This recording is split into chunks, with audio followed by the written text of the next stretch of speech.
Just when you thought Ian Garry couldn't get any more hateable, this gets posted. Every fighter wants to be the best. For me, it starts with what I put in my body. Before I was plant-based, I was strong. But now, I'm on another level. Because strength isn't just power.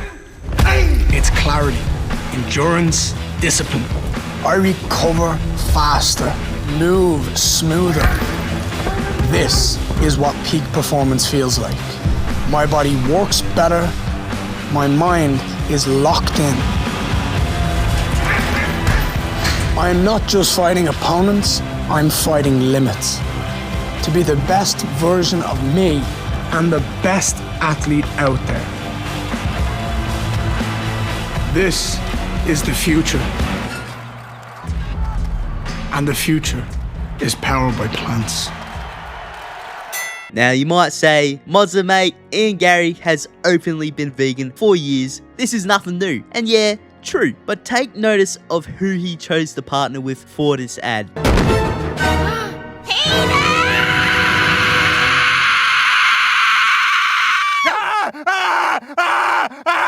Now, if you don't know Peta, they're basically the joke of animal activism. The fact Ian Garry chose to partner with Peta in big 2026 is insane. Arguably one of the most wild things he's done. And if you're sitting here thinking, they can't be that bad, well, how about the fact that Peta's Virginia shelter euthanized, killed 1,684 animals in 2025 alone. That was around 59% of all the animals they took in. They're killing more animals than they save. These animals they were gonna save, they killed them. It's pretty ironic. They've had a long history of scandals involving animals being wrongfully killed. Like in 2014, for example, PETA workers took a 9-year-old little girl's chihuahua from her and killed it the same day. Keep in mind, they legally weren't allowed to euthanize that dog until the 5-day holding period. And to the Australians watching, I'm sure you remember this one. When Google honored Steve Irwin on what would have been his birthday, PETA publicly attacked his image, basically calling him a horrible person and completely ignoring everything he did to help animals over the years. I mean, now I think about it, the energy of PETA really does match Ian Garry's. I mean, just look at the slop they say. A rat is a pig,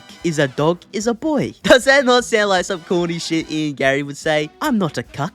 I'm a corner connoisseur. Now you might be thinking, how could Ian Garry, a vegan, support such a vile company that most vegans don't even fuck with anymore? Because while it is funny to make fun of vegans, at the end of the day, the majority of them are just people with this very innocent, pure idea that they don't want to eat animals or support animals being killed. And while it can be stupid or annoying, especially when they try telling everyone else about it, there is something almost respectable about the idea of something so pure, stupid yes, but pure, actually being acted out. So how could Ian support a company as vile as PETA? Well, he doesn't give a fuck about the animals. He's not even vegan for the actual moral reasons. And you're not like a typical vegan. No, like you're not. not. You weren't doing it for the animals. You weren't doing it for ethics. You weren't doing it for, climate change. You were told if you go vegan, you're gonna experience less. You're absolutely right. I was not a typical vegan. Like, to the point at which, like, if you told me now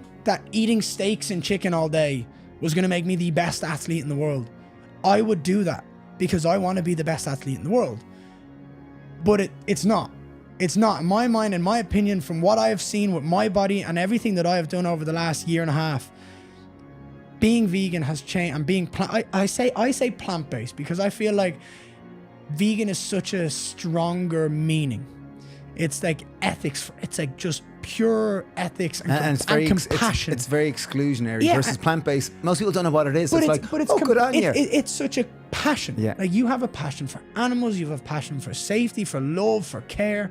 It's so much more than just a diet. Yeah. And I feel like that's more important. Is like, that's a very exclusive thing that I want people to feel proud of. And I don't want to necessarily sit here and say that because I'm in my mind, it's plant-based, right? So he's vegan for himself because he genuinely believes it makes him a better fighter. But let's see if there's actually any truth to that. Now, this interview came out October 2023, and in it, Ian says he went vegan almost 2 years earlier. So from what I can tell, it seems like he started the vegan diet around the Gabe Green fight. So let's compare his finishing rate before going vegan to his finishing rate after. In his amateur career, he had 6 wins, 6 finishes. In his pro career, before going vegan, he had 9 wins, 6 finishes. So if you include his amateur career with his pro wins, he had 15 wins, 12 finishes. That's an 80% finishing rate. Now, let's look at his record after going vegan. 7 wins, only 2 finishes. That's a finishing rate of only 29%. So his finishing rate dropped from 80% all the way to 29%. Now, could you say, hey, he's just fighting better competition now? Sure, but if you actually watch Ian Garry, it's not like he's struggling to find the mark. He lands nasty combinations. If he had power, they would be out. It's like he's gone from being this slick, powerful counterpuncher to more of a volume striker. And who's another well-known vegan UFC fighter? Nate Diaz. And what's Nate Diaz known for? Pillow fist. I'm just saying, man, maybe something about the diet really does take away that extra oomph in your shots. Now, you might say, Nick Diaz, he was also vegan, and he had some decent pop in his shots. I mean, he slimed out Robbie Lawler. And true, but Nick was different from Nate. He was more vegetarian. He still ate things like eggs and cheese, apparently fish occasionally. So he was still getting different sources of protein. And it shows when you compare the Diaz brothers' careers. Now, you're probably wondering how a high testosterone MMA fighter even gets talked into becoming a vegan in the first place. Well, Ian Garry was put onto this diet by none other than his nutritionist, who, as some of you may already know, is his wife's ex-husband. So the main reason behind my wife's ex-husband was he's an elite performance nutritionist, and he's very fucking good at what he does,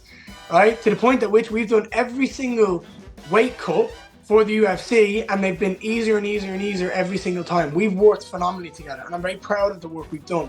Now, in that same regard, he is a professional in one regard. He's also the father of my wife's son. And Ian seems very proud of the fact he's vegan. I mean, he's even made a dig at his own father over it on this podcast. And the thing is, being vegan, being plant-based isn't for everyone. There's no way it's for everyone. I had a conversation with my dad recently about it. And he was like, oh, I could never be vegan. I love eggs too much. All right. What was the why is that? Discipline.